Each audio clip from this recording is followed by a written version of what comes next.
Have you ever heard of a trial where the defendant was already dead? No, this isn't a scene from a horror movie. It's a real, shocking event from history, known as the Cadaver Synod. It's a story so bizarre, it's hard to believe it actually happened. Picture this. It's the year 897 AD in Rome. The air in the Basilica of St. John Lateran is thick with tension and the smell of decay. On a grand throne sits a pope, dressed in full papal regalia silks, satins, and a crown. But there's something horribly wrong. The pope isn't moving. He isn't breathing. That's because he's been dead for 9 months. This is Pope Formosus, or what's left of him. His body was dug up from its grave, on the orders of his successor, Pope Stephen VI. Pure, unadulterated political revenge. Stephen, consumed by a bitter feud that began long before either man wore the papal crown, decided that death wasn't enough to settle the score. He needed to humiliate Formosus in the most public and gruesome way imaginable. So, he staged a full-blown trial, with the rotting corpse propped up on the throne.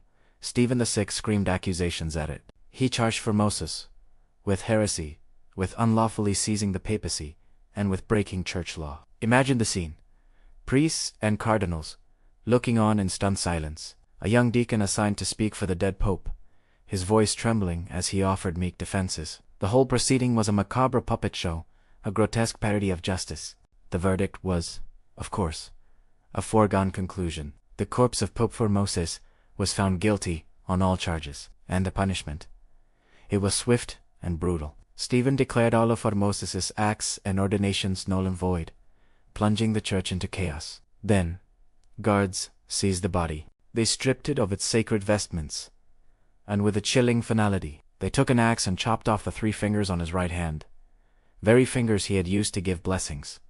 But the desecration didn't end there. The mutilated corpse was tied with ropes, dragged through the furious and jeering crowds of Rome, and unceremoniously thrown into the Tiber River. For Stephen, it was the ultimate victory. He had not only defeated his enemy, but he had also erased him from history, or so he thought. This shocking event reveals the dark side of power and the brutal politics that festered within the heart of the medieval church. It shows how personal grudges and ambition could twist the sacred into something truly monstrous. The institution that preached forgiveness and eternal life was, in this moment, consumed by hatred and revenge. The story of the Cadaver Synod is a stark reminder that history is often stranger and more terrifying than any fiction we could invent. The quest for power can lead people to do the unthinkable, even to the point of putting a dead man on trial. What do you think about this bizarre chapter of history? Let me know in the comments below. And if you enjoy exploring the strange and forgotten corners of the past, make sure to hit that subscribe button and turn on notifications.